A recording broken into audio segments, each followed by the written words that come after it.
New Year's Eve. Brandon, my boyfriend of 3 years, invited me home to meet his parents. At dinner, he drugged my wine. Skylar, the gangsters. They'll chop my hands off if I don't pay up. I had no way out. I had to give you to him. Don't blame me. Blame your luck. You look just like his crush. It's win-win. I pay my debts. You get a wealthy life. Drugged and dazed, I was delivered by his family to gates I knew too well. The home of my uncle, Victor Thorne. Victor had always doted on Mom and me. The year my father laid a hand on her, Victor had him shipped to a remote African mine before sunset. I could barely imagine what Brandon was about to face. The tranquilizer hadn't fully worn off. I lay slumped in the backseat of the car, unable to lift even a finger. The voices of Brandon, Frank, and Carol Miller reached me as a muffled drone, distant and indistinct. Brandon and I had been together since college, straight through graduation. Ours was a stable relationship, one that had never faced any real turbulence. Just before the holidays, he'd looked so sincere, saying he wanted to take me home to meet his parents, to talk about marriage. Thinking I needed to make a good impression on his family, I'd spent days meticulously preparing. I bought a new cashmere coat, got my hair done, and brought 2 expensive bottles of wine and a stack of gift boxes. But after just half a glass of water, Carol poured for me. My vision started to blur. Skylar, don't blame me, Brandon said, his face a mask of feigned grievance. I was truly backed into a corner, with no way out. $5 million. How was I supposed to pay that back? They'll really chop off my hands. I wanted to curse him, but my tongue wouldn't obey, only choked. Incoherent sounds escaped my throat. Don't feel so wronged either. He continued to ramble. Mr. Thorne's place isn't some bad situation. He just likes your type. You'll live a life of luxury with him. Isn't that better than being with me? I'm doing this for both of our sakes. A win-win, get it? Win-win? You win my ass. The car sped through the darkness, the scenery outside the window a blur. I struggled to focus my eyes, trying to make out our direction, until the car slowly decelerated, finally pulling up to a massive, intricately carved iron gate. This place, this gate, this estate. My heart leaped. My hazy mind felt like it had been doused with ice water, clearing slightly in an instant. No way. It couldn't be. Brandon and his mom dragged me out of the car, one on each side, practically pulling me across the front lawn of the estate. My cashmere coat was disheveled and torn.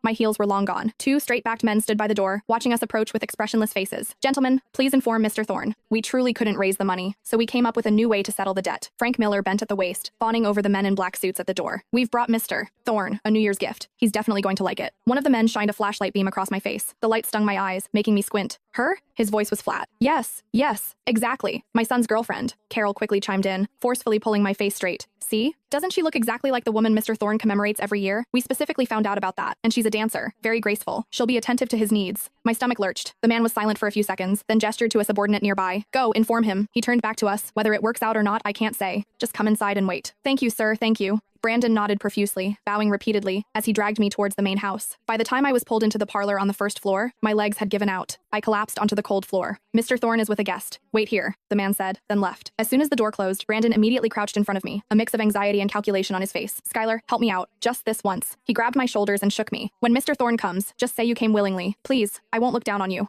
I promise I'll treat you well afterward. I stared at him, unable to make a sound. Don't